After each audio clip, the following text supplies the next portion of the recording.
Welcome to the Sold Too Early Sports Card Podcast. Trademark and legal action pending. That's Kai. I'm legally required to tell you I'm Dave. And today we have another guest. We've been kind of doing more things with the podcast, inviting other people on. Kai has been away. I've not had a chance to bully him on camera yet, so we're going to do that. But I want to introduce our other co-host today. Someone who has wanted to be described as the biggest Zion supporter and fan, because we're recording this right after Zion got hurt. We have Nick at NewEnglandPieces. Nick, how the hell are you doing? And why did you want to be introed like that? Hey, guys. Well, I appreciate you guys having me on. You know, we're all in the same group chat, and we just have so much love for Zion. And he is the generational talent that can withstand an 82-game season plus playoffs. You were just going to try and get me in trouble.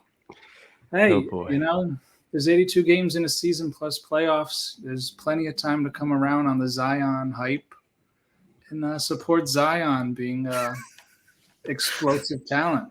Oops, I'm sorry, Nick. Oh, Nick got disconnected. Oh no, how terrible! Ooh, oh no, he's gone. What? Zion in here? Zion? He's taking my internet. I would ask what's on your mind, but I think we know what you're thinking about. Some weekly thoughts, though, if we can. Oh, that worked. New Year's. First off, guys, Happy New Year's. Welcome to 2023. I know I'm just a couple of days late. Not sure what you guys did for your New Year's celebrations. I personally just went to like one of my aunt's house, had a bunch of family. It was kind of a chill night. Like, I'm a little bit older. Like, I've realized like I'm not 21, 22 years old anymore, and I have a long-term girlfriend. I don't feel like being out of the bar at 2 a.m. anymore. So it's just my girlfriend and I just, with family doing our own thing. So that's great. I stayed home with my wife and I had the kids across the street. They had a party and, celebrated, through them. How about you, Kai? What did you do? Just went to the classic bar till midnight. So we're living vicariously through you, I see. Yes, went home, went to bed. Listen, it's very funny that we have three like distinct, like, not age gap is kind of the right word, but like perspectives is better. Like, Nick, your life's over. Mine is basically about over. Kai, you have so much to live for. Don't let us down. Like, I'm begging you. Yeah, I guess. Goals for 2023. I'm not the biggest fan of like New Year's resolutions, like aspirations, like that type of stuff. If you're going to make a change, just do it. You don't need to wait for a certain day. But I did write down like some goals and like ideas I want to have, car related, content creation wise, like all this other good stuff. And I think putting it out there this year, especially with something that's going to be hopefully listened to for many months and many years ahead, I think it's worth it. Like I don't love the idea, but I think it'll actually hold me accountable because someone will watch this at some point in time, be like, hey, did you achieve what you wanted to? And it's good to kind of like reflect a little bit. You know what I mean? I know this is a sports card podcast, but like we're having like actual conversations, which is mad weird, but it's good to have goals. I mean, people have like vision boards. I'm not really one like that. And just think of a few things, start the year off right and get a goal or two in mind and work towards it. Yeah. I think it's important to like have something in mind, but I mean, if you have these like crazy expectations, you're just going to let yourself down. So I feel like maybe make sure it's reasonable. You're absolutely right. And also, I have one other thing to discuss. I wrote down here card disciples and hypebeasts, and I have a character I want to introduce. I need you guys to carry the podcast for about a minute or two while I go introduce hypebeast Henry to the world. Give me 1 second. All right, Kai. So I have no idea what he's talking about. Hypebeast Henry. Let's postulate on what Hypebeast Henry might be. So it's not going to be good. It's not going to be good, and I don't have the fake Rolex, but this I already know. Yes. What is up? It's your boy. I should have two watches, but I left the other one in my bedroom. Listen, I'm here to talk to you about your favorite hype beast, everything you ever knew and loved, right here, right now. Can we get a let's go one time? You got to get a let's go. Dude, yeah, you gotta yell sheesh, and you gotta pull out a $4 card. Just let's go, and just fucking blast through a wall. You know how it is. But what I did want to talk about is not only just how incredible of a hype beast I am and how you should always listen to me, but those disciples. I'm like Jesus, and that's fine. And I want to make sure that you understand that I'm always going to be perfect and that you should follow every word I ever say to you. I can't keep it up. This is a terrible idea, but it's really funny. But there are actually influencers who do seriously talk like that and think that their word is gospel. And it's super fucking cringy and the best. And Kai and Nick, I'm not sure how much you've seen this in shows in the past, but I've seen it, especially in the last couple of months. People watch a ton of this content, and I'm not naming anyone specifically. That's not the goal. I'm not making fun of anyone specifically. This is a broad stroke, but they'll watch content and then try and act like that person in real life, and it fails because the influencer is charming or like actually kind of funny, and the people miss the point so far that they just turn into those cringy, pathetic, right. Collectors you can be, which is mad weird. When like the camera's on versus when it's not on. Yep. Yeah, I think They it's just, like, turn it on like that, and that's a whole separate person, and they're not even that person in real life. I know. Without the camera in front of them or being the camera guy. Dude, listen, I mean, I'm playing a character right now. I think we're all somewhat doing it, but there's a lot of hypebeast Henrys out there. There are a lot of silent Henrys too. I think I have to keep my glasses and my fake Rolexes over here just in case. Also, yeah, I did buy a fake Rolex, and I might have mentioned it to you, Nick. I'm not sure if you heard this. I bought a good fake Rolex for 2 reasons: for this podcast, and because if I wear it to a show and one idiot comes up to me and makes a deal, it was worth $150. Like, it's so worth it doesn't matter. I know. I mean, you're not using it to, take advantage of people. I mean, no. It gives you a little more credibility. Like, who's gonna know? No one knows. No one cares. Perception is reality. That's the crazy thing. And and I put it on the podcast. I told it to Tyler. Hot Corner thought it was real, and I laughed. I'm like, hey man, it's fake as fuck. Thank you for noticing.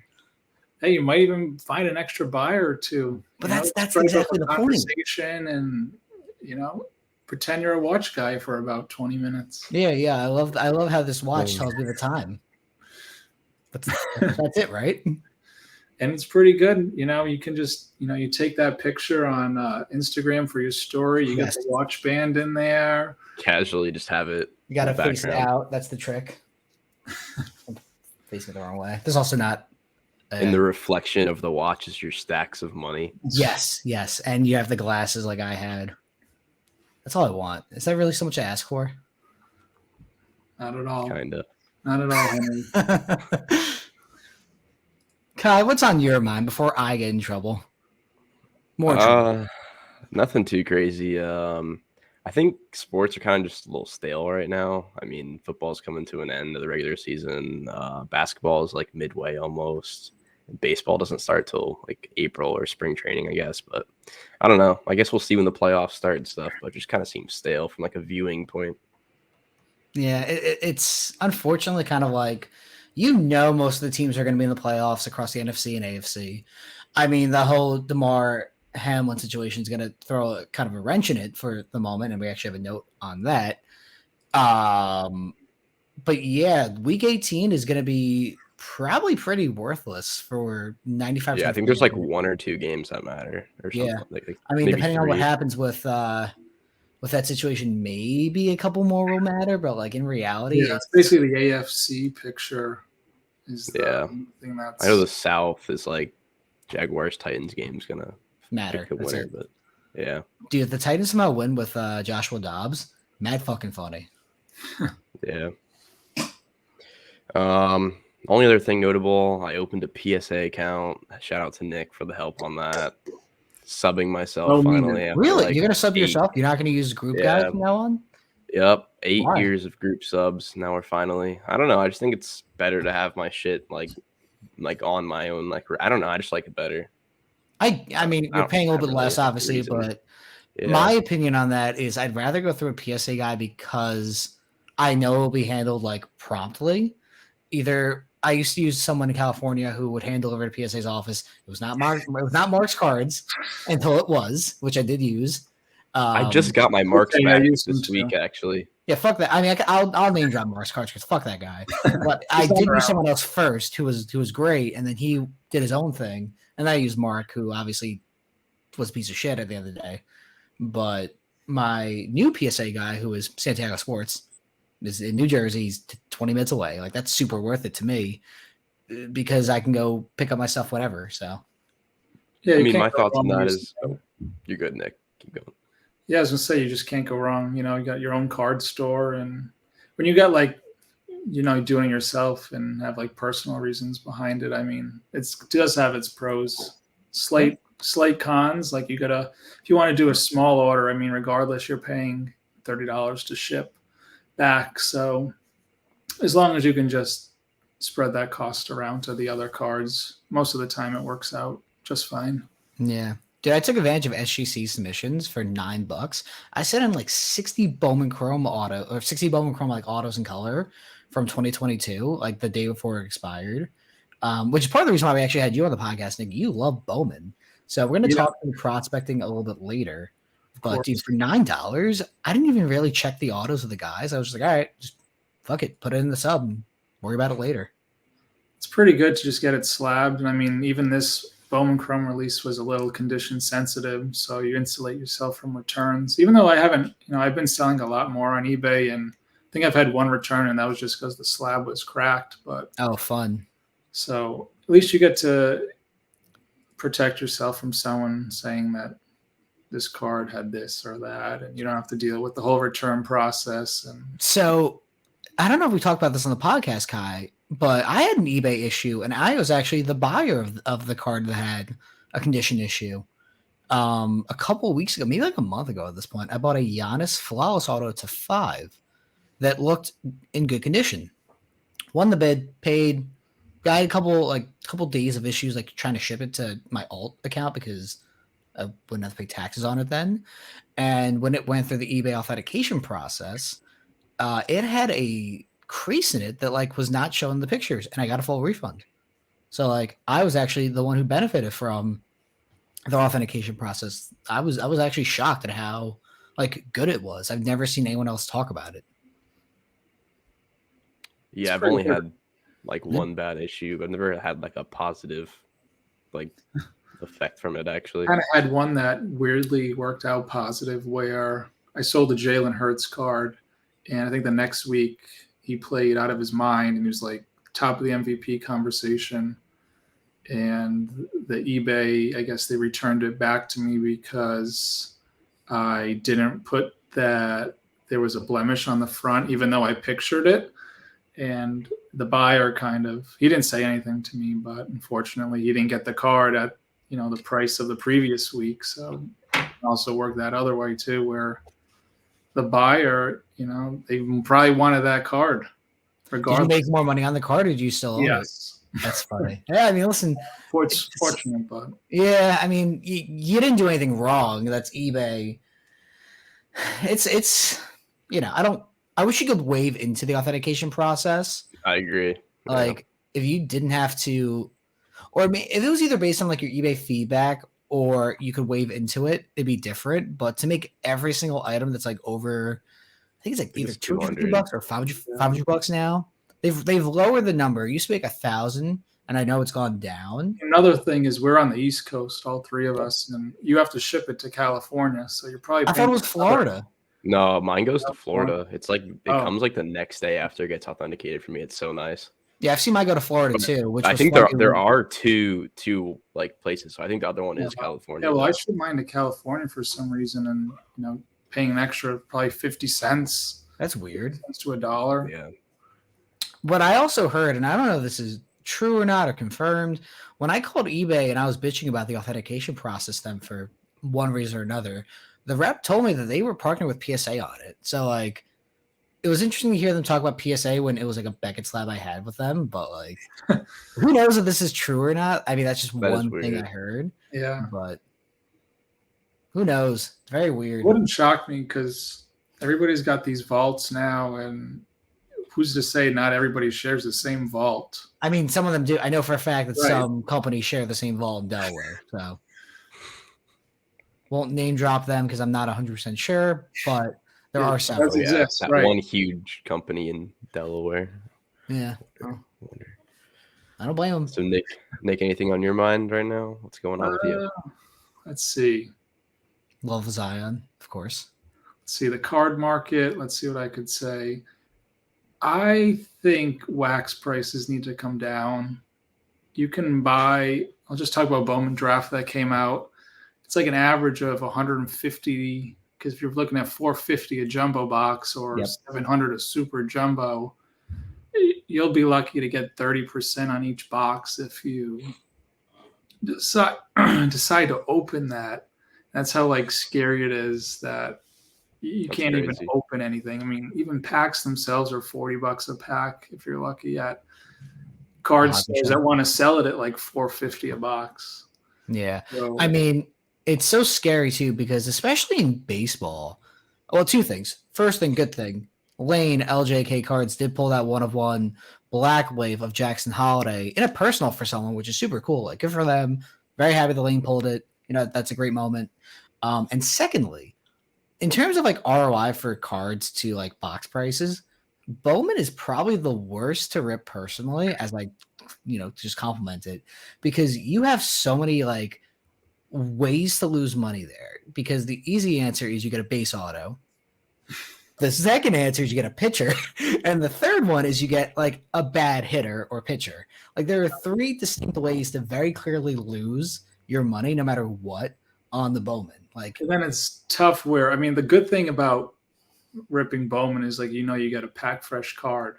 yep. And then when you get to sell it, one down thing is that when you go to shows, most people, they don't really sell Bowman. So it's tough to sell that card to people. You're going to have a showcase full of Bowman like how I normally do, and I'll sell a card or two. I mean, listen, the thing is too, if someone wants the card, they're going to buy it. Right. Well, that's exactly it. You kind of benefit though 2 or 3 years down the line, because like when is Jordan Walker's? Is it 2019 or 2020 Bowman Chrome? 2020 draft. Yeah. So that's exactly it. 2 years now later. I guess technically 3 because it's New Year's. You're starting to see people really start to hype them up. You're starting to really see people take advantage. Right. So when you like open those boxes at $450, you got to be holding those cards for at least a few years, because what's the point of ripping it at this point where you're going to open the box and sell the hits? You can open the box and grade the hits, but a lot of people don't know who the Tampa Bay Rays 3rd round pick was. They don't even care until 3 years down the line, or maybe they'll buy them. But there is still money, but it's just unfortunate you can't. I mean, I would like one auto a box at like 140, but they have the light product, which is maybe you'll get one auto the point, at 140 a box.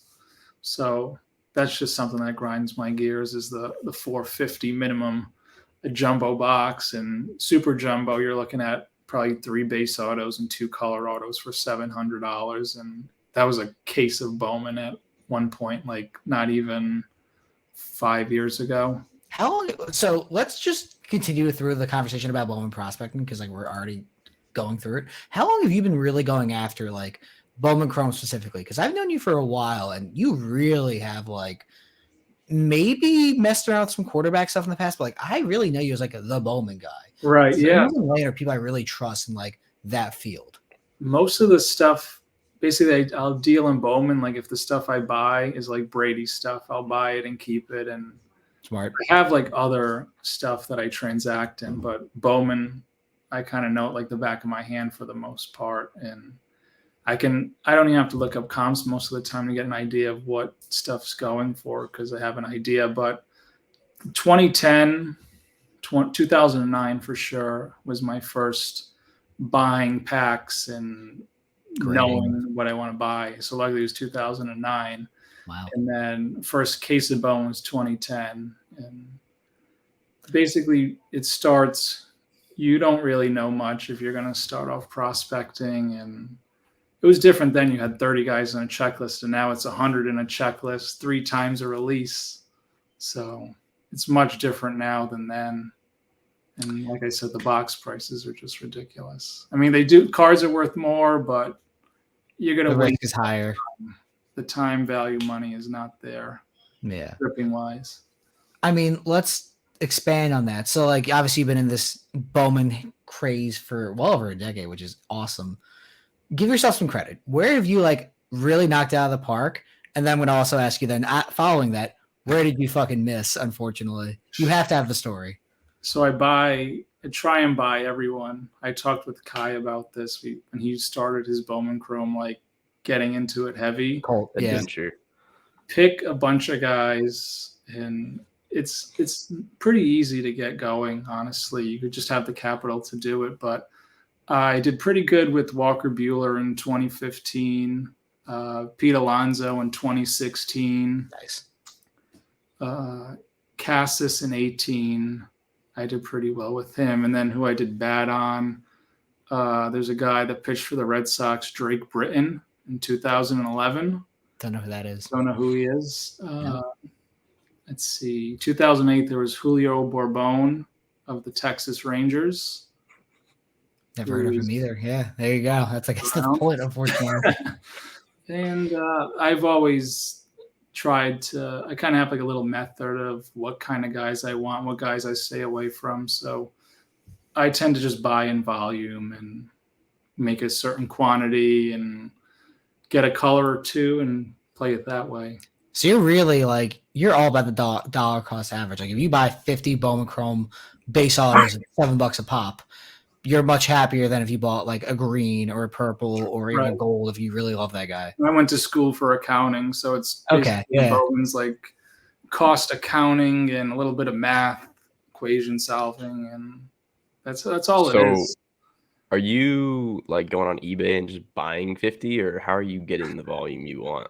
So I used to, and I try to do it more now. It's just so tedious to go through every auction and try and win it's even tougher to win. I would say now it's tougher to win stuff on eBay, which is weird. Even though the quantity is all there, it's just a lot more people trying to buy. Shows do pretty well. The good thing about shows in Bowman is, I know we put this on the what's it called? Notes. Google sheet, right? Yeah. About like a tip or whatever, is that a lot of people, they don't know what they have. Like they open the boxes and they don't really know what they have, and they just rip, and it's just there to transact. Yeah. But some people like myself, like you'll know a prospect, and Kai gave me his list, and he knows some guys that are pretty much right in the wheelhouse of what you want to buy, is guys that are on the brink of the top 100, and it doesn't take all that long for them to get there. And also I utilize check out my cards. Send the cards you don't want, get store credit, and buy the ones that you want. And if you want to grade them, you just look at the cards, and you're not stuck with the cards once you just look at them if they're not gradable. The good thing about it is you can just sell them and just buy back the same copies. And I noticed about check out my cards was everything's so overpriced for Bowman Chrome. Like, how do you actually buy stuff?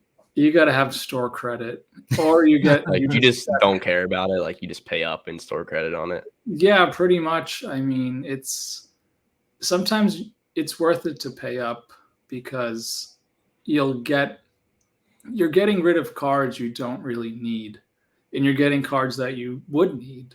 And if you wanted to cash that out, you'd lose 10% and figure another 2%. So say you'll get 88 cents on the dollar, but you can get those cards in, and then even if I don't know if you want to transact in the small, $30 base autos and under, it's not really worth it. But you can throw those to a consigner, lot them up. They'll sell more as a lot, and you just keep recycling, funneling money. And not every card from there is perfect, and just a whole cycle. It's so interesting. Like I've said this before to Kai, and really to anyone who will listen.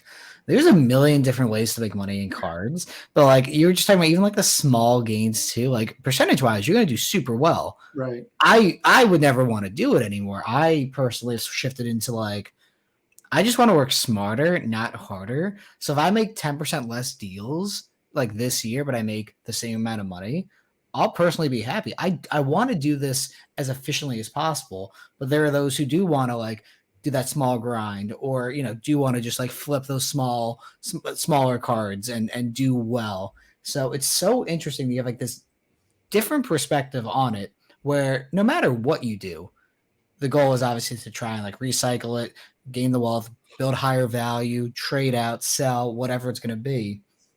And there's just so many different ways to do it. And I just love that we are in this hobby that lets us do it.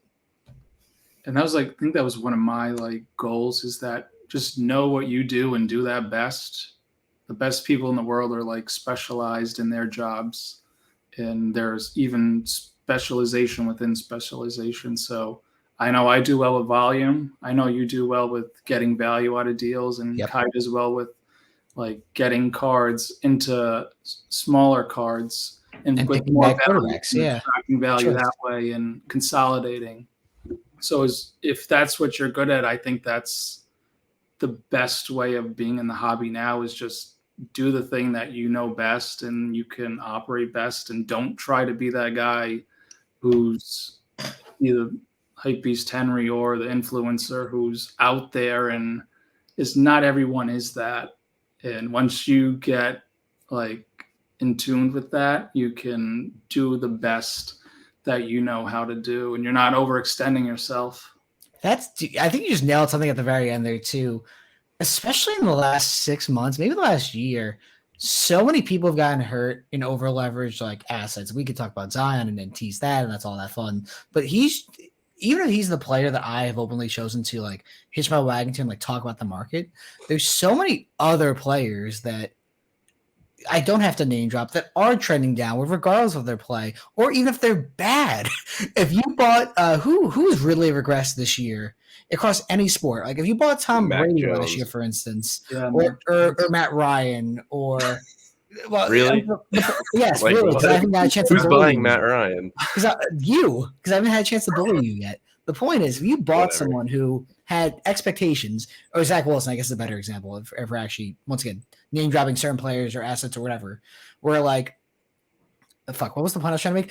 If you bought this asset here and it's so far down and people have been over leveraged to the point of really financially hurting over the last couple months, like, what the fuck do you do anymore? Like, right. This is so wild, the world we're in. And I think that for card people that aren't really in tune with, real world things, that they're going to be in for an awakening when their card that was once 500 is now 150 and they can't let go of that card. Dude, people, I mean, Nick, what was the last show you went to? Like, do you travel to? Travel, that probably would be, I think, a Chicago show. Was that the last one like a month ago, two months ago, whatever? No, I don't believe so. It was probably the previous one. Okay. So, Kai, what was the last show you traveled to? The National. Okay. So so it was like kind of before things started shifting down. I can tell you, as like someone who went to Nashville and Dallas and Chicago and like was able to travel a lot, especially in the last half of 2022, people are fucking afraid. Like, whether or not they admit it, you can see who's really hurting at these shows based on their prices, because they are so over comps on a ton of different things. They're fucked. They just are. Like, I had someone at the Nashville show. Well, this was middle of 2022, so it was before the economy went down, but this is actually a good example. He sold $600 worth of stuff in 3 days. He had good stuff. It was wild. Yeah. He just would not budge on his prices. So if that person was struggling before the National, which was when, things were still pretty good, like May, June, July, whatever that Nashville show was, what the fuck do you think they're doing now? And their stuff is actually down 60 to 70% in some cases, or more. It's tougher when, you're pricing the cards, and then how are you going to approach someone and make a deal with their card that comps for 100 and it's stickered at 4? How do you make that, initial conversation to be like, it's so awkward. Card, it goes for $80 now. Would you take 85% of that? Dude, and that even won't happen. No one's going to offer you 85% unless they really want it. And if they really want it, it's not going to be $80. I'm playing devil's advocate because I don't update my car prices after every show because I will travel pretty often. But you know what I'm going to do before Dallas? I'm going to reprice my shit because it's been like 2 months. Yeah. So prices have changed. And that's completely fine. I'm open and very aware of the fact that my prices will be high, at least in some way, shape, or form, because you have to negotiate. But I'm not going to be 8 times over comps or 5 times over comps. but you have to negotiate a little bit. If you pay sticker, someone fucked up. Just I always leave room. You have to leave room. I mean, if there's advantageous sides of both sides of the coin where you get to sell a card, get cash. But now, one of the tough things being a dealer is someone will talk your price down and try to trade you at that price they talked you down to. Yep.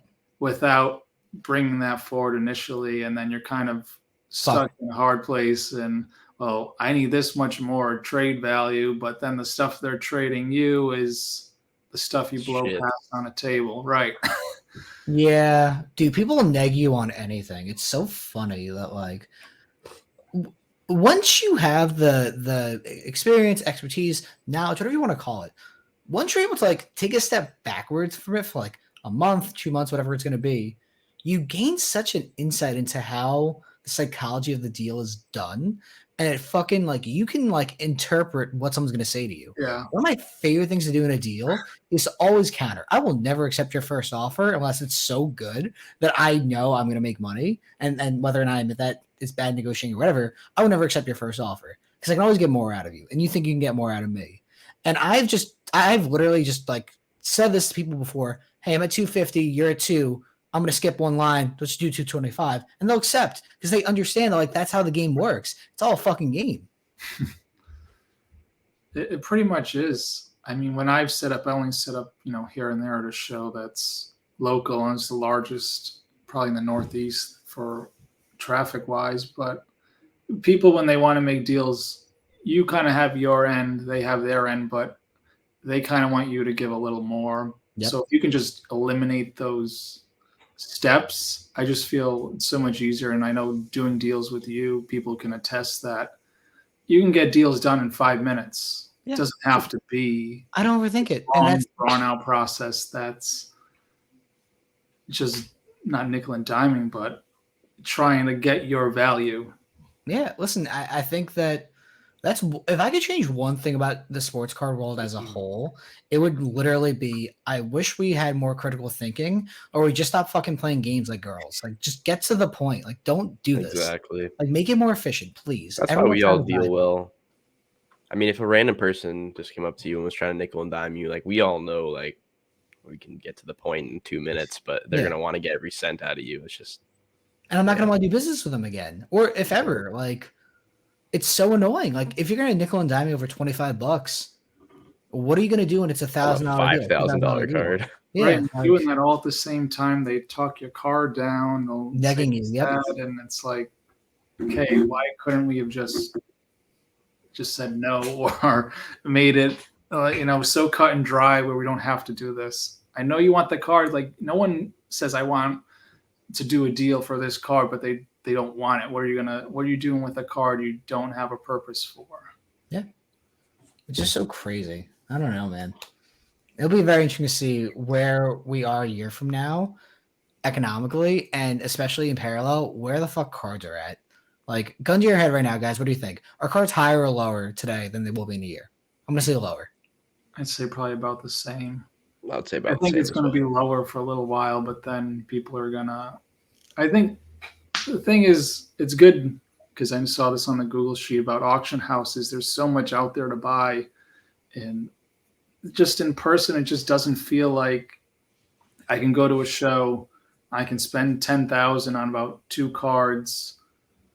I don't see that happening where people are at comps that are what they are today. I think they're at 6 months ago comps that. It just isn't going to happen, but there is opportunity buying on auction houses, even though you got to pay. You got the fees. You got hopefully some people like myself. You have your sales tax permit when you save a little percentages, and then maybe you'll save 1% if you wire some money, because all those percentages add up when you're paying percentages that kind of hurt to pay, but you know why they exist. You're right. Listen, and this is funny that you brought up auction houses, and this might blow my cover a little bit, but it is what it is. On PWCC on Christmas, because it actually ended on that Sunday, they had a John Morant Immaculate 3-color patch auto rookie BGS 8510. I went it for like $4,500, $4,300 all in. the same day, 2 hours beforehand, a 3-color. So a 3-color is obviously nicer than mine, which is 2, basically 3-color. We're like, not that nice. Same grade, did $6,900. 2 hours before that, I won it for like 62% of comps, and no one wants to buy mine because they saw the Not the anymore. Yeah, not anymore. Yeah. Exactly. It's so funny. I shot myself in the foot by being so good at that deal, quote unquote. I would say it's a But good you deal. Definitely. yeah. You But I'm didn't saying like shoot people- yourself in the foot. It's People just the online way do it not want to is. buy that because they'll go to alt Yeah. and they'll check and be like, oh, the last did 4,300. It's like, yeah, I know I won that. Go look at the one the same day, dick. That's the thing with they have these tools that are so good, but it just hurts on the other side because you can't. You used to be able to make those deals and buy cards like that and move them at. Even if you took I'm 80%, under the eBay comp too. That's the funny thing. right? You couldn't even. You're going to be hard pressed to find someone who doesn't pull out their phone to get that exact comp because Yeah. I mean everyone's going to do it. It's so The funny. days before the auction house comps were like public were so elite. I know, dude. The days before alt was so popular. I will give alt credit. Their consumer base, like top of funnel, is incredible, and then lower funnel is a different conversation. But like a year ago, no one knew what alt was, or a year and a half ago, no one knew what alt was. Yeah. Now it's like the free tool that everyone uses. But yeah, it's like how the search word for search was, coined Google, and it's just the company that does it. You're going to look up the alt value of a card from the company with their software. Yep. And it's funny that I used to be at alt stands and now I love card ladder because it's better. Like, sorry, but for $15 a month, it's cost avoidance because you fuck up and miss one comp. Yeah. You're gonna be out thousands of dollars or more if you do it incorrectly, and alt doesn't capture everything. Card ladder seems to do more. So just wild. So that was good prospect talk. Kind of went on the rails a little bit there. Let's talk through some NFL. We kind of touched on the Damar Hamlin situation, Harmon situation. I don't really feel like touching on that more because it's fucking awful and everyone under the sun has talked through it. So we can talk about actual sports and the players. Giants clinch a playoff spot. That's pretty neat. I really thought they were going to go like 5-12. Oh, Dave's gone. Oh, Dave. Got too pumped about the Giants. I think the Giants. No one really cares. Oh, continue. I don't know. Daniel Jones is kind of little. I mean, he was star off the season pretty well. They got a new coach and could take a little flyer on him, but. Did you see a lot of people are comparing his season to like the Eli Manning Super Bowl run in like 2008? I guess like fourth years and like stuff like that. I don't know. He's okay. I don't mind him, but right. Yeah, he's okay. I mean, he's probably in the middle pack get the job of done. Quarterbacks. Yeah. I'm back from Good the job, Matrix. Dave. Hello. What did I cut out at? What did you guys hear me say? Talking about the Giants. The Giants. Giants are in the playoffs. It's kind of neat. I thought they were going to go 5-12. Bucks are somehow in the playoffs. They're going to host a playoff game.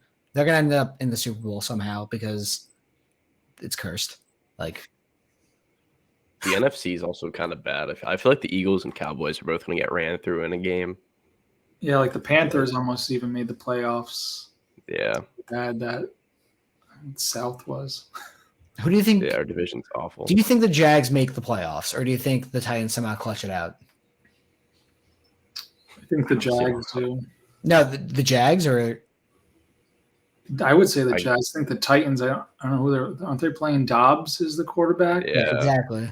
So, but they're a better team, I would imagine. Yeah, I feel like the Jags probably win it now. I don't know. I mean, if Derrick Henry goes off, that's another story. But I don't know. Yeah, I would agree. Just crazy. What pick are the Falcons this year, Kai? I think we're sitting at like 7 right now. Nice. And the Colts and Matt Ryan. Another year in the top 10. The Colts are like 4. 4? Yeah. So I didn't get a chance to bully you the last couple of weeks you've been out. So like, fuck you, first off. Matt Ryan is going to retire. He's not going to make the Hall of Fame. What else was I going to bully you about? Did the Falcons blow a lead? No. The Colts Are you sure? In the last couple of weeks? Dude, the Colts blew the 33-0 lead. Oh, that's why I was gonna make fun of you. Yeah, because Matt Ryan was the quarterback. Oh no, how terrible. He didn't even turn the ball over. I don't care. I don't need your liberal agenda and all this stuff. You've been away for a couple of weeks. I haven't had a chance to bully you. So it's all Matt Ryan's fault. How dare you? This only fits See my Nick narrative. Foles. What? See Nick Foles. Yeah, Nick Foles got hurt, and then Thibodeau, See the snow angel. That was so bad. What an a-hole. No, that's fucked up. I don't like that. Oh. But also, not for nothing, Thibodeau looks like an ass, but so do the Colts offensive linemen. They didn't even like do anything. Oh yeah. That team is really just screwed. Yeah. Their team's like good though. It's weird. They're a quarterback away. Good That's the issue. roster. I don't know about all that. But. Yeah, they're a quarterback away. Now Ryan's gonna retire. They're gonna end up with like Derek Carr or something stupid. That'd be brutal. I think they draft someone. I don't know who, but they draft someone. They have too much money into quarterbacks to pay someone else, I think. Yeah.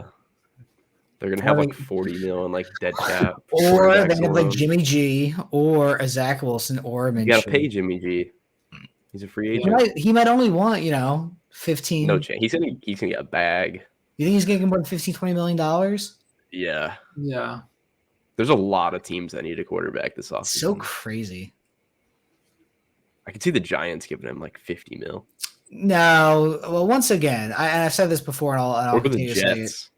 The Jets, I think, would go get Jimmy G. The Giants, whatever Daboll wants to do, and the GM, I forget Joe Schloem, whatever his name is, whatever he wants to do, if they don't want to pay Daniel Jones beyond next year, that's fine.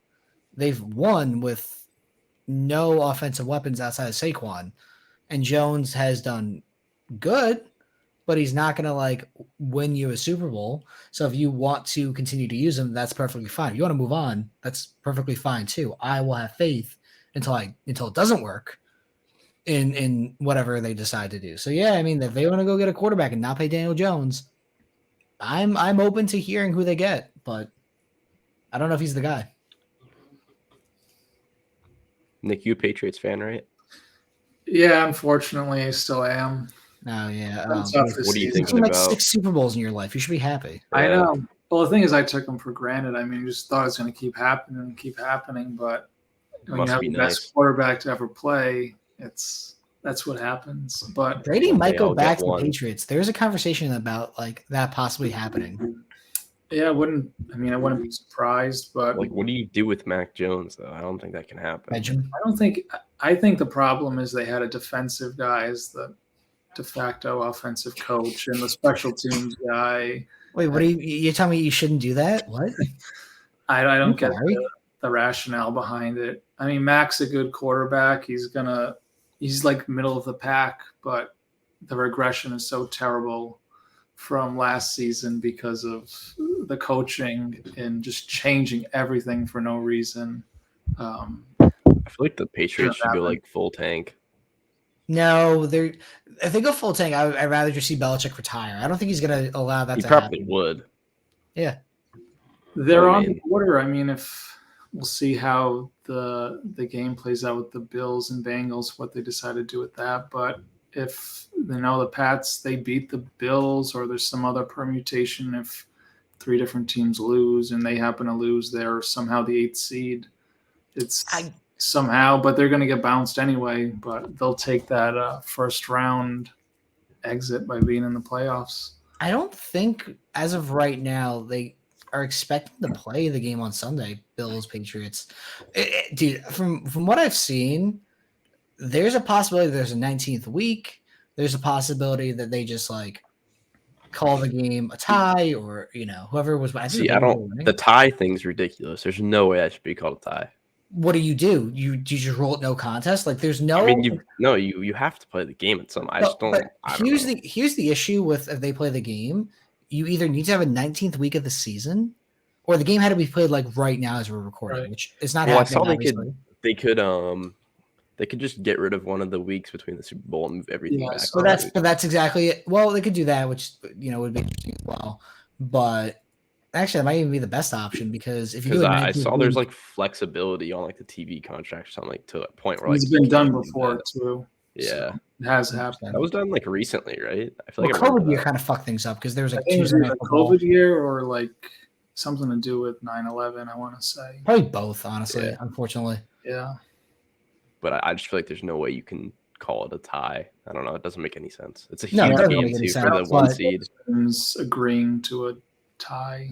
well, the issue Yeah. is not only is it a game that's significant playoff implication, it was also Monday night. Like if this was, crappy team versus crappy team on Sunday at 1, the game would be no contest. No one would care. But because it's so significant at the end of the season, you do have to kind of fix it now. And I don't think there's a chance those players take the field until there's a resolution, Right. hopefully positively, with Harmon or Harlan. And But then the thing is, if you do the thing where you move it back a week, then the team with the first round bye has a 2-week bye in the first round too. Once again, there's no actual good solution here. Right. So what causes the least amount of like impact to the state of the NFL? And almost honestly, the tie or no contest, however you want to rule it, is almost the best option, even though it fucks up the playoffs. The other options give a lot more advantage to teams that are going to already make the playoff anyway. There's no good answer. Yeah. Moving to NBA talk, unless anyone else has anything like actual, like relevant to. Desmond Ritter got his first career win. Did he throw a touchdown? No. Does he have a touchdown yet this year? No. God, you're fucked. But he's also like a 3rd round pick though, or 4th round. He's pick, actually like not that bad though. He could definitely be serviceable for one season. Yeah, I would say that too. I mean, you might as you might as well just do the Davis Mills thing. Like, fuck it, it doesn't Yeah, matter. I think that's what we're gonna do. I don't see us drafting a quarterback because our defensive line is so bad. We have to take a pass rusher or something. But I really want to like Davis Mills. It's so bad that he's probably gonna be out of the league in like 4 years. He's just so bad. Dude, okay, on Davis Mills real quick, I saw that someone posted like a reel or something, and it was crazy to me. It was like someone bought an immaculate RPA for like $400, like the jumbo patch one, and it was like selling for like $30 a couple weeks ago. That's just crazy. I saw his most expensive card that sold. Someone paid $10,000 for one of his cards. It's Dude, crazy. people are burning money. It's so bad. Yeah, at one point in time. I mean, listen, between Zach Wilson, Mac Jones, Davis Mills, you bought him, Trey Lance, which isn't fair because he got hurt. This has been, I guess Justin Fields for a while was looking pretty bad. Then he spiked up, and now he's, I don't know how Justin Fields' cards are selling right now. The last couple of years of draft classes, quarterback-wise, have been brutal. Like, it's so embarrassing. Yeah. And then this year, at least with this year, you weren't going in and buying a bunch of dudes. There was no one to buy, so you couldn't get burned, I guess. But yeah, I've not paid attention to like any NFL products this year because like I think it's actually been decent. Is it actually decent? But what are the cards? I mean, he's not. What His are the box stats prices aren't now? crazy, but I his don't know. I best mean, I would card assume is they're. home. I would assume they're lower than every I other hope year so. recently, but I don't know, to be honest. Dude, Malik has thrown, I think, 1 touchdown. Well, he's pretty much done. Like, Yeah, I mean, he's being benched for Josh Dobbs. yeah. That was, and they were trying to hype him up as like a second quarterback in the draft or second overall pick or I something. mean, who knows? There's some He ESPN could be guys saying he was good, going to go but, first like, round. Yeah, top 10 pick or some shit. Yeah, fucking LOL. All right, let's talk some NBA real quick. Nets are 16-1 in their last 17 games, I believe. LOL. I think they're peaking early. I hope that's not true, but I did not see this coming at all as a Nets fan. This is wild. I think this is the longest stretch that their top guys have ever played together. Yep. So Because Kyrie was a punk bitch last year, and James Harden was right to leave. Like he was completely right. I guess firing Steve Nash was also the right move. I'm happy the ownership caved to Kevin Durant, which is very weird to say out loud, but he was obviously right, at least at this point in time. Weird time to be a Nets fan. Donovan Mitchell, I'm sure you guys saw at least maybe a little bit. Oh, he scored 71 yesterday against the Bulls. I really did not see anyone talking about it on Instagram though, which is super funny. I know obviously there was larger than life sports related stories out there that kind of took the attention away, but I saw like nothing posted about this at all. Well, for me, I was just like on my phone watching football and stuff all night. Before I went to bed at like 2 or 3, I was just refreshing Twitter, and one of those graphics popped up that said Donovan Mitchell 71 points, and I didn't see anything else about it until then, which is like nuts because 71 points is like fucking ridiculous. I think he's like one of only 7 guys to score Yeah. I 70. think it was almost a triple double too, right? It was like 79. It was like 71, 9, and 8, I think. Yeah. I mean, it was in overtime, so I get it, but But like, still, like Yeah, he was on. and they came back. Luka's game was in overtime, right? Luka's the other day, yeah, it was 60, in 20, overtime, I 10, believe. right? I think it was. I Same think maybe he concept. won it to not go into overtime. I remember it was like 125, 124. Everything kind of blends together at this point. Yeah. So I believe that game went to overtime, Also- but I could be wrong. Can we talk about these like crazy stat lines? What is going on?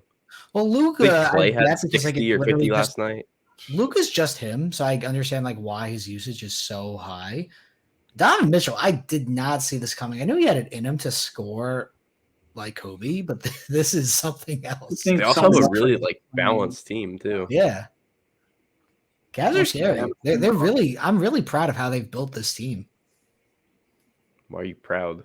because like it's just cool. Like you drafted all like a lot of these players and you made the right trade at the right time, and it's working. Like this is how a team should be built in a smaller market when you don't have LeBron James. Unlike the what's it called, the Timberwolves, they severely overpaid for Rudy Gobert, and Yep. That Now could be they're the worst trade in like sports Right. history. People are already talking about that because the center that the Jazz got, what's his name? Walter Kessler? or something? Kessler. Thank you. Walker Kessler, yeah. Yeah, he's playing well, and like I think his stats are like almost equivalent to Rudy or something. I Like know, that. and then they also have like Defensive 5 first round stats. picks. Yeah, Yeah, and other massive. players. It's Wow. crazy. Sexton was in that deal too. Well, Sexton, you know, I mean, he's quality like a player. rotation guy, but yeah. Yeah. But yeah. Zion's out for 3 weeks. I know I had this written down as no, he was out for tonight's game, and then we got the update he's out for 3 weeks at least. So I put that on Instagram because I've obviously been someone who has used Zion as a method to discuss the card market, more specifically Zion. And most people seem to be like, yeah, you were right. And then the people who are upset about it just so have known a ton of Zion Williamson cards. Oops.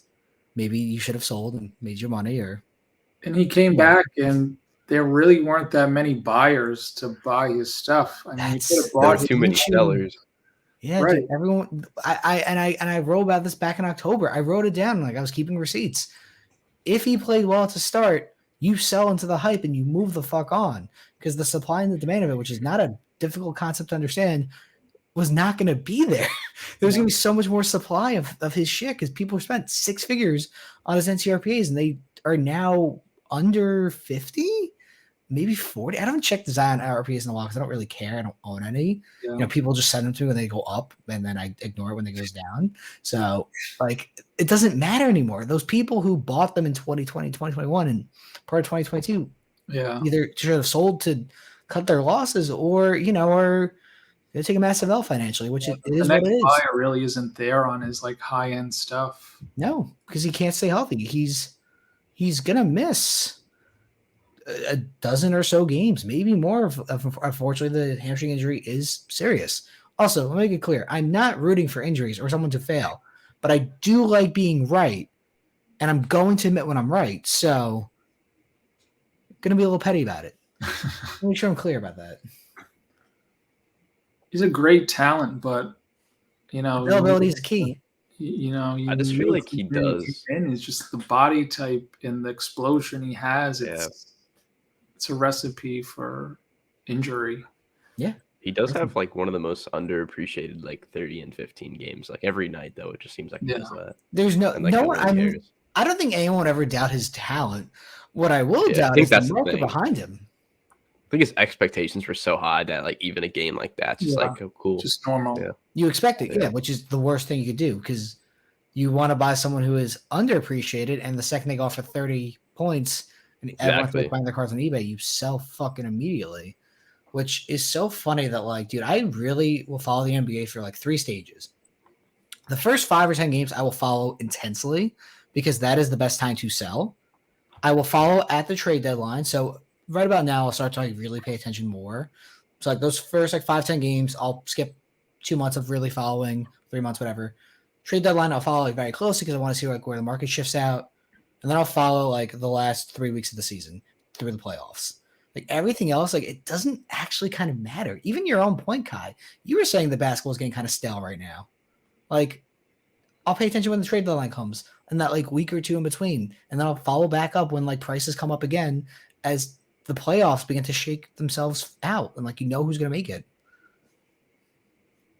I would agree too. Yeah. It's not that the games aren't entertaining. I mean, they are. No, they are. I'm strictly talking about that from like a day-to-day following and like card value hunting. Oh like, yeah. Obviously, I'm going to check the scores and like pay attention to like that stuff, but like there's a difference between like watching to enjoy and watching to like gain knowledge out of it. And now it feels like player performance really isn't as volatile, where a guy can get 40 points and you're not going to see 50 listings get hit on eBay. Maybe you'll see like 5. Only if it's a rookie and they have good products out, which is another issue. Well, the thing with that is that those rookie cards are already priced to what they should be. Yes, but like that's why I would kill to have a normal schedule again, like pre-COVID, of like getting products like Optic and Prism, or even like decent stuff out either in the beginning of the season or even possibly before the season. It would actually, dude, it would be so incredible if we could actually like truly #invest, quote unquote, into guys that you think are going to be good before the season fucking starts. You already have 1 year of work. You already know the guy's going to get 5 minutes. But he'll still have some demand, but you already know what's the point of buying when you already know what the guy is in the NBA, when you can prospect a guy and probably hit on a few people because no one really knows who's who unless you follow your own team. I know. Just so crazy. But that is actually a good segue into talking about buying. What are some things in cards? I know Kai mentioned he thought it was a little stale. But like, what do you think is hot in cards right now? Is anything really? Are we getting to the stage where Bowman actually matters now, or are we gonna have to wait a little bit longer? I've been selling a lot of Bowman and anything that's under $100. So I have about like 500 listings on eBay for about, I'd say, the past month. I get at least 5 offers a day, and I sell at least 5 to 10 things a day, pretty much. And most of the stuff is graded prospect stuff, regardless if it's autoed or not. I think that most people are buying, even if it's a PSA 9 refractor for $20, people are buying that stuff. And I think anything under $100 is safe, and they'll transact in that all day long because you have the upside of Bowman where you get the guy and you can have the card the guy can suck for 2 years, and the next 2 years he's in AA and he's tearing it up. So you have time, which is good, and you can buy in cheap. And that $100 card now might be $500 or it might be $50. So I think that under $100 pool, I think people are buying stuff regardless of what sport. The good thing is about Bowman, and I know we can continue to talk about Bowman for hours. I look to try and find guys who have already like ascended to that AA, even AAA level, because that will generally be the hardest jump for them. If you can hit the curve and you can show that you can actually perform at that advanced level, you're usually going to be a major league player. You're not going to be a GOAT or an all-star, but if you make your debut in the MLB, that's generally the time you sell on like 90% of these players. So like, I'd say a lot more is priced in, but it's a lot easier to move, say like a Jordan Walker or Ellie De La Cruz, because they'll go to your showcase and they'll make a deal for that card. They might not have when he was 17 or 18 in the complex. Ball. Right. Yeah. So it has its good points where you have more buyers, but you weren't able to get it when it was probably. It's not even that same case now because people already know these guys when they're 17 getting signed, and they already are at Wander Franco prices. Which, dude, this is a whole different conversation about like reality versus expectations versus hype, and it's like that in every sport. Everything's all. I know.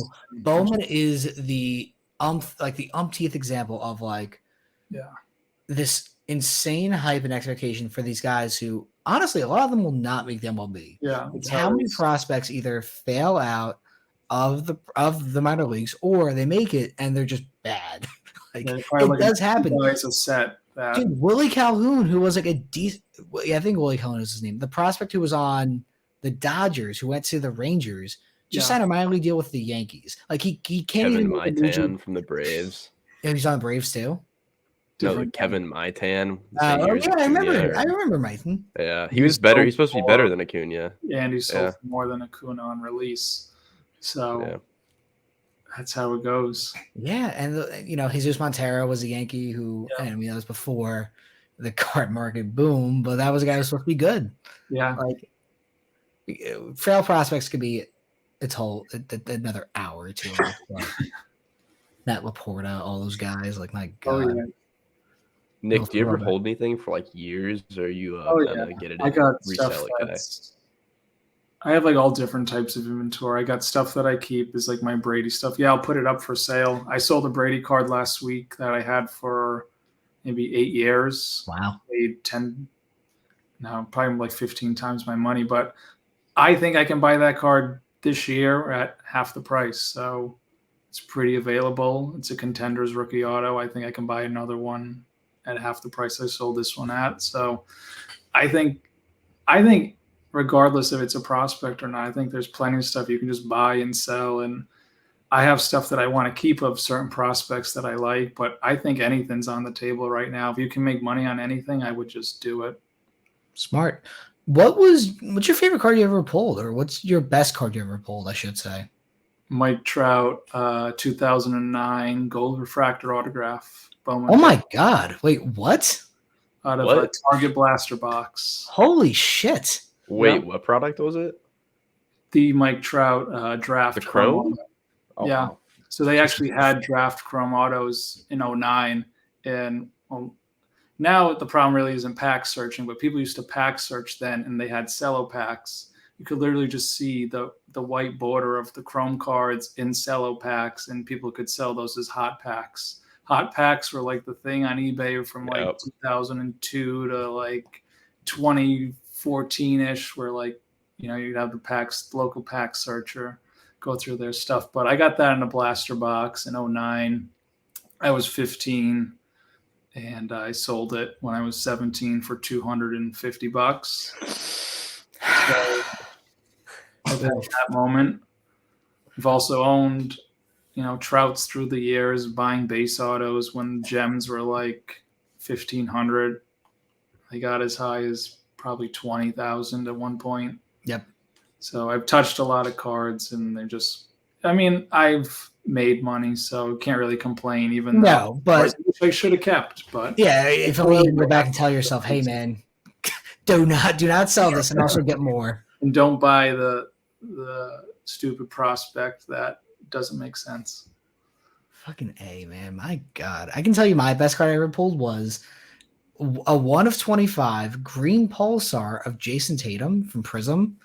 And I sold it like literally 5 years ago to the day, or 6 years ago to the day, for like $750, which was a lot of money back then. Yeah. But just I think crazy. my best was either I pulled a purple Tatum from that same year, that 75, or I pulled the Fultz red pulsar out of 25, which sold for a shit, like probably over $1,000 at the time. That's sick. Great. But Money. those blasters and retail boxes where you could actually I pull stuff love were so those. fun. That was like such a Yeah. perfect time, like the 2017 to 2018 like market where Yeah. you could still actually make money. It was good. It was like pretty fun. steady. Yeah. Yeah, like boxes weren't incredibly expensive compared Right, to you now. could actually Yeah. operate in it and have fun and not Yeah. have to fight people. I for- ripped like 3 blaster cases that year for I fun, looked and like I actually dude, made this thing money. was Like, it was like $500. you can't do that now. Yeah. I bought so much stuff from MC, like just to rip those cases. It was amazing. Yeah. So did I. Me and Mike go back a long time. Great guy. It's really hard not to like Mike. I mean, all right. I have one more tangent I want to go on, and then we can wrap it up. So earlier this week, and I completely forgot about this until just now. You guys saw a card porn story about like Nady, All Star Sports Cards 23, who is also in the Soul to Early chat, who is one of our friends, was selling a Fleer MJ Jordan PSA 10 after he did the unspeakable thing, the true horrible crime of saying it was his Grail card, or like a card he dreamed of owning, and then 3 weeks, 4 weeks later, try to move it. So he did hey, how dare you try and make money, my good sir? On your own card. Yeah, You already own. card porn. Put that out there, and Yeah. every comment was mocking him. How I made a comment. I mean, he was pretty clear that he wanted a mantle, and he was pulling all of his assets into putting it in a golden auction. I mean, at some point you're going to sell that mantle, just like those other pieces. Like he had a Beatles piece. I mean, it was probably the nicest Beatles piece I've ever seen, but that's someone's Grail piece. Yeah. And who's to say there's always something better for cards or pieces that you don't really have to get attached to them. I mean, you can, but money's money at the end of the day. And you, especially at a time now where liquidity is important, if you can get that money for that card, and I'm sure it's going to go down, you can just buy it back and you still have your Grail card. So Yeah, there's no reason to fault someone transacting in a card. I'm not gonna put the numbers out there, but Nady did move it. Congrats to him. Like, that's public knowledge. And it's so funny that Carport ironically enough helped Nady move an item after mocking him, and that everyone mocking Carport in retaliation. Yep. Like, just crazy. Goes around, comes around, I guess. It does. Nick, Kai, anything else do you want to touch on? Anyone else you want to call out and make fun of and tease before we wrap it up? I mean, I don't want to bring up the Bills injury of the guy, but people are getting all upset about the cards getting the bid money. Oh, yeah. I would say the only time that would be like appropriate to do that and sell that card, if you're going to give that money to his foundation, support him. If I found those cards in a bargain box, that's what I would do. I wouldn't. I mean, I'm sure that those aren't comps that are getting shilled to the moon, but the $40,000 base auto. Those are not. First off, no one's going to pay for them, and secondly, if someone says they're going to put that money into charity, they're not going to put it all into charity. I would. I mean, I would. I know you would, because you're not a piece of shit. You're actually a good human. Those people aren't here though. That's the thing. Like, they'll go find they'll have those cards in their value boxes, or they'll go find them in a value box, and say if it's $200, I mean, they'll sell it for $200. They won't care. But the right thing to do is, God forbid, just donate the money. I mean, there was a $2 card 2 weeks ago, 1 week ago, 2 days ago. Just do the right thing, and just do the right thing. Yeah. I one more thing. The blood money in cards is always one of those things that makes me uncomfortable. You know, Pele passed away, his cards spiked, whatever existed of him, whether it was Dynasty or rookie stickers or whatever. When Kobe died, I think everyone fucking remembered where they were or what they were doing. I can tell you that, dude, within 5 minutes of it being like truly found out by TMZ and like people like really reporting on it, any Kobe auto I owned was gone. Like, everyone snap bought them on eBay. It was fucking weird. I debated canceling the auctions because I was like, hey, you know, I understand this sold, but circumstances changed. But I honored it. It was it was a strange moment in history where I've never experienced that, where a notable athlete just was dead in the card world. It was a weird waking up moment. Like, did not expect that at all. That happens too, I think, because I used to do in-person autographs, and you would get your autographs, you'd sell them online, and, you know, the actor dies, and the first thing people do is they just go buy everybody's items, and it's unfortunate that that's the first thing on people's mind is to, you know, scalp signed memorabilia and cards, and just weird. I don't know. Makes me uncomfortable. But you know, if you buy a Willie Mays rookie card these days, he's 92, like 93 even. I'm not sure, but the point is, like, it's inevitable. It's it's terrible. I hope he lives another 20 years somehow, but it's really fucking it's not good. Yep. I don't know. That's everything I have, guys. I'm not sure about you, but I think we got it all out. I think we're good. Son is recovery. Speedy recovery. Hope to see him back this season. Can't wait to invest. The Pelicans, if they're going to make I mean, they have a good team, but you don't hear anything about the Pelicans. Because no one cares. No one cares about them. They were first don't. for a while, weren't they? Yeah, they were up there.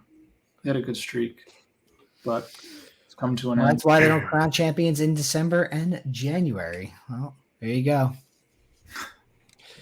But anyway, Well, guys, Nick, thank you so much for joining, Nick. Thank you, Always good guys. conversation. I actually learned a thing or two out of you from Bowman. I hope a lot of people do as well. Yes. Your Instagram is at NewEnglandPieces. If you enjoyed what Nick said, please message him. Make sure you talk to him about Zion as well. Exclusively. buy his cards. Yeah, buy his Yes. cards, pay over comps. Thank you. Don't check alt or car ladder or anything. Just buy them at full sticker price. Thank you for having me, guys, and best of luck on the new podcast. It's going great. And I made sure to tune in last week with Rob. I know Kai wasn't there, but I know. you guys Better gave out that way. great information, and people, they got to hear it. Yeah. Well, thank you so much. And everyone else who listened, thank you for watching. If you made it this far. We'll be back next week with, I guess, just Kai and I. I'm not really sure. We'll figure it out when we get there. So, We'll figure it out. yeah. All right. Thanks, guys. Our world.